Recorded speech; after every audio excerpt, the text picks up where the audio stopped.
jovens da casa. E a gente vai falar um pouco a respeito sobre isso com o secretário. Secretário, muito bom tê-lo aqui conosco. Eu vou agradecer mais uma vez a presença aqui em nossos estúdios. Queria que o senhor falasse um pouco desse evento de hoje, descrevesse pra gente o que é que de fato vai acontecer e a sua presença na sua cidade de Feira de Santana mais uma vez. Então, bom dia a todos os ouvintes. Me agradecer a vocês pelo espaço, me solidarizar com a população de Feira de Santana, que foi vítima aí dessas fortes chuvas, né, e passando por dificuldade, por aperto. Minha solidariedade aí a todas as pessoas.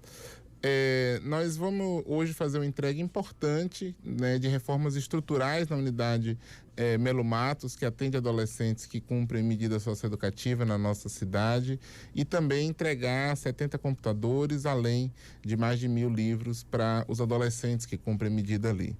A ideia é que a gente ofereça para esses adolescentes que tiveram um desvio na sua trajetória, que cometeram um ato infracional, melhores condições de uma segunda chance, né, de uma oportunidade de eles se reconectarem com o estudo, com suas famílias e voltarem, né, para a sociedade. Eles estão ali cumprindo uma medida de internação e voltarem para a sociedade e poderem contribuir de maneira efetiva com o desenvolvimento das suas próprias famílias e das suas próprias vidas. Então, quanto mais livro, cultura, cidadania a gente consegue oferecer para quem se encontra num contexto de privação de liberdade, tendo a oportunidade de passar por um processo socioeducativo, melhor. Então nós estamos muito felizes de fazer essa entrega. Como você disse, são livros doados pela Fundação Pedro Calmon, que é a nossa fundação que cuida da política de livro e leitura no estado, e as reformas foram feitas, reformas do valor de mais de R$700 mil, com emenda do deputado federal Zé Neto, que fez essas emendas, que aportou esse recurso para que fossem feitas melhorias no prédio e também para que a gente adquirisse esses computadores. Então, estamos felizes de fazer essa entrega aqui, que contribui para a formação desses adolescentes e contribui de maneira indireta para a prevenção à violência na nossa cidade, porque quanto mais inclusão, livro, cidadania, menos violência a gente tem entre nós. Pois a leitura, né, o conhecimento de modo geral, de fato é um instrumento importante, né, nesse processo. Queria que o senhor falasse desses livros, né, o conteúdo que existe nesses livros. São mais de 1.400 livros doados, né? E a gente sabe que a leitura por si só ela já é transformadora, mas o conteúdo, sobretudo para quem está em ressocialização, é algo que tem que ser visto também com cuidado, né? Bem, a literatura coloca esses meninos e meninas em contato com o universo de imaginação, e faz eles, inclusive, imaginarem outras trajetórias para suas próprias vidas. Os livros são livros da literatura nacional, mas não só. São os mesmos livros da curadoria que se oferta nas escolas públicas, que é o que a gente tem de oferecer. Afinal de contas, esses meninos são todos eles alunos da escola pública, porque nem todo mundo sabe, mas os adolescentes que cumprem medidas, eles são todos matriculados na escola pública e seguem o seu processo de formação, alguns inclusive recebendo nesse período premiações importantes nas Olimpíadas de Matemática, outros sendo aprovados no Exame Nacional do Ensino Médio. Então os livros que eles recebem são os mesmos livros de apoio à literatura que chegam nas bibliotecas das escolas para poder oferecer para eles a conexão com esse universo de imaginação, mas também a formação no campo da sociologia, da história, da filosofia. Esse é o conteúdo que tem esse material que eles vão receber a partir de hoje. Secretário, quando a gente fala de garantia de direitos humanos para pessoas que estão em ressocialização, e aí, para os jovens, né, nesse caso, é algo que existe também diferença. Queria que o senhor falasse um pouco sobre isso. A garantia dos direitos humanos específico para esse público, não só em ressocialização, mas a gente está falando de adolescentes também, muitos ainda em formação também, né? A agenda dos direitos humanos, ela é uma agenda da cidadania, uma agenda para todas as pessoas, né? É claro que essas pessoas que se encontram sob responsabilidade direta do Estado, sobre o cuidado direto do Estado, é o nosso papel redobrar sobre elas a nossa atenção, e nós da Secretaria de Justiça temos uma função de cuidar e acompanhar com mais denodo, mas é nosso papel em relação a toda à população, em relação a toda a população, sobretudo aos jovens do nosso estado, ter ações e políticas públicas que digam respeito à formação e à sua conexão com a cultura. Agora, no dia 1º de fevereiro, o governador vai à Assembleia Legislativa apresentar, como todos os anos faz, a mensagem aos parlamentares, e um dos conteúdos, um dos anúncios que o governador fará será o envio à Assembleia do projeto de lei do Bahia pela Paz, que é uma iniciativa de prevenção à violência que visa trabalhar com cultura, educação, esporte, entretenimento e conexão com trabalho, emprego e renda para os nossos jovens de todos os lugares. Os jovens que estão na escola pública, os jovens que estão nos bairros que são acometidos pela violência, ou seja, não é só para esses jovens que cumprem medida que a gente está pensando a agenda dos direitos humanos, mas para toda a cidadania do nosso estado. Bom, e a própria atuação da Secretaria na mediação de conflitos, né, para esse público? Queria que o senhor falasse um pouco a respeito disso, até porque quando a gente fala de uma Secretaria específica de Direitos Humanos, é preciso que as pessoas também saibam em que situações que ela atua e que podem contar com ela. Claro. A gente atua na área, nós somos uma Secretaria de Justiça e Direitos Humanos, então nós temos uma agenda de acesso à justiça, que é garantida em parceria com o sistema de justiça, mas também através dos nossos próprios órgãos. O PROCON, o órgão de defesa do consumidor, é vinculado à Secretaria de Justiça e Direitos Humanos, e uma agenda de direitos humanos, que é essa agenda de proteção aos direitos humanos, de defesa de quem foi vítima de uma violação de direitos humanos, de um idoso que teve seu direito desrespeitado, de uma pessoa com deficiência que foi vítima de violência e discriminação, de crianças e adolescentes que são atendidas das diferentes formas pelo Estado, que possam ser vítimas de algum tipo de violação. Todas elas podem recorrer à Secretaria em sua defesa, diretamente ou através dos nossos parceiros. Mas, além disso, a gente tem uma agenda importante de promoção dos direitos, que é o quê? Que é uma série de apoios que nós fazemos para fomentar a parceria com organizações da sociedade, com as prefeituras. A gente acabou de anunciar um edital agora, por exemplo, de apoio às organizações que atuam com pessoas com deficiência. Isso para a Feira de Santana, inclusive, é muito especial, porque a Feira de Santana tem um número historicamente muito grande de entidades que atuam em defesa dos direitos das pessoas com deficiência. Essas entidades poderão concorrer a esse nosso edital, que visa apoiar com quase R$1 milhão o valor total do apoio, dividido para várias entidades que já fazem trabalho de atendimento a crianças, adolescentes, jovens, pessoas com deficiência em geral. É um exemplo de como a gente atua de maneira direta junto às comunidades, apoiando suas iniciativas e oferecendo a elas melhores condições de vida, porque é disso que trata a agenda dos direitos humanos, de melhorar as condições de vida das pessoas, né?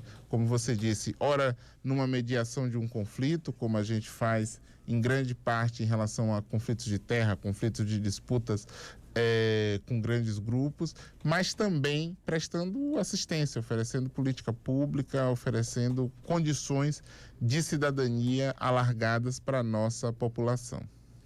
Outro desafio da secretaria, secretário, é o combate ao trabalho escravo, né? Queria que o senhor falasse um pouco sobre a atuação da Secretaria de Justiça e Direitos Humanos para essas situações e qual é a real situação da Bahia em relação ao trabalho escravo. Olha, esse é um tema impressionante, porque é muito assustador imaginar que no século XXI a gente tenha um número grande de pessoas que não é só porque elas trabalham sem carteira assinada, é mais do que isso, elas são vítimas de violação. Às vezes o trabalho escravo doméstico, né, aquela coisa de uma cultura na qual todos nós fomos formados, né, de que você traz uma menina para criar, né, assim que a gente fala, né, que é uma pessoa que vem para sua casa e que sem nenhum tipo de direito trabalhista passa anos naquela casa, sai dali sem nenhum tipo de remuneração, de verba rescisória, de reconhecimento dos seus direitos trabalhistas, mas que na prática aquela pessoa teve o seu trabalho explorado durante anos, às vezes sem remuneração, às vezes à custa de um prato de comida. E isso é muito normalizado por nós, porque nós fomos formados nessa cultura. Às vezes a gente pensa trabalho escravo e pensa nas pessoas com correntes amarradas nos pés, e isso existe também, infelizmente. Mas existem outras formas de trabalho escravo que nos preocupam muito. Na Bahia tem um número muito grande, ocupa a liderança, disputa a liderança com outros estados no número de ocorrências, o que é um mau sinal, claro, porque isso está acontecendo aqui, mas por outro lado, a gente sempre tem que pensar o seguinte: necessariamente ter mais registro de trabalho escravo pode significar a qualidade do trabalho de fiscalização. E às vezes não ter nenhum registro não quer dizer que não tenha trabalho escravo, quer dizer que não tem operação acontecendo. Então, esses dados eles sempre revelam duas coisas: o esforço nosso de investigação e fiscalização e a realidade, né? Nós tivemos no último ano um número muito grande de fiscalizações e de operações com trabalhadores resgatados, trabalhadores baianos resgatados em outros estados, pessoas que saem para o trabalho de safra, sobretudo no sul do país, mas não só. A gente teve a maior recente, que foi em Bento Gonçalves, no Rio Grande do Sul, nas vinícolas, trabalhadores, inclusive alguns de Feira de Santana. E o que é que nós fazemos? Nós acompanhamos a operação de resgate junto com as forças de segurança e com o sistema de justiça, e nós cadastramos essas pessoas que foram resgatadas para acompanhar a trajetória delas, para inserir elas nos programas sociais, para tentar oferecer uma oportunidade de emprego, ou seja, para garantir que essas pessoas não voltem a ser recrutadas logo, porque vivem a precariedade, a fome, a dificuldade e podem voltar para essas condições. A gente quer evitar isso, nosso trabalho é para evitar, acompanhando junto com o Ministério Público do Trabalho, Ministério do Trabalho, Polícia Federal e Rodoviária Federal. E é um trabalho, eu devo dizer, muito exitoso nesse sentido. Claro que essa dimensão do pós-resgate é a mais difícil, mas o mais importante, eu acho, é a gente ampliar e adensar a denúncia na sociedade, né? Qualquer pessoa pode denunciar o trabalho escravo através do Disque 100, que nós acionamos a rede e vamos em busca dessas redes, porque geralmente nunca se comete só o crime de exploração do trabalho escravo. As pessoas cometem esse crime junto com os outros, né? Crime de grilagem de terra, crime de sonegação fiscal, crime... Então, geralmente são redes criminosas que recrutam trabalhadoras e trabalhadores em condições precárias, e nós temos que chamar atenção para a importância desse tema, e esse espaço é muito importante para isso.